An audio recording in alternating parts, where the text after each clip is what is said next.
Hello សួស្តីអ្នកគ្នាថ្ងៃនេះខ្ញុំមានវីដេអូថ្មីមួយទៀតហើយសម្រាប់ជូនអ្នកទាំងគ្នាគឺថាពីរបៀបក្នុងការកាត់ background រូបភាពហ្នឹងហើយគ្នាមុននឹងឈានដល់វីដេអូយើងចុច Subscribe Channel អ្នកមួយទៅណាគ្នាបន្តទៀតយើងចេញមកក្រៅមកអ្នកគ្នាចូលកម្មវិធីជ្រោមរបស់យើងមក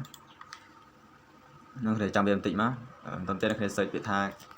cut background ហ្នឹងគ្នាវាចេញលើគេហើយវានឹងសូលើគេចុចចឹងមកបន្តទៀតនេះចុចបញ្ជូនវាទៅហ្នឹងគ្នាកម្មវិធីនេះវាមានរូបរាងយ៉ាងនេះគ្នាហ្នឹងហើយ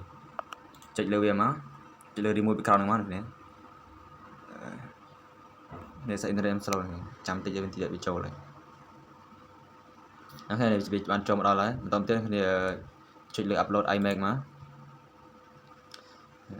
ហ្នឹងគ្នាវានឹងនាំទៅដល់កន្លែងរូបភាពយើងហើយអ្នកគ្នាជ្រើសរូបភាពណាអ្នកគ្នាចង់កាត់ background ចេញហ្នឹងណានេះឧទាហរណ៍រូបភាពនេះមួយចុះអ្នកគ្នាចុចលើ select លើវាមួយមកបន្តទៀតចុចលើ done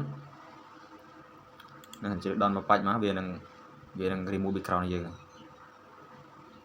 នេះអ្នកគ្នាគេថាវាកាត់ background ស្អាតមែនទេហ្នឹងហើយបន្តទៀតអ្នកគ្នា down មកហើយមួយវិញទៀតអ្នកគ្នាអាច edit ក្នុងកម្មវិធីនឹងបានទេចុចលើ edit មកខ្ញុំបង្ហាញបន្តិចទៅហ្នឹងហើយនេះវាអ្នកគ្នាអាច edit ទៅជា background វាព្រិលតិចព្រិលខ្លាំងហ្នឹង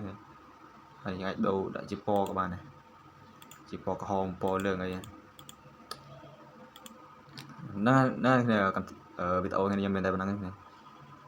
កុំភ្លេចចុច Subscribe ម្នាក់មួយផងបាទ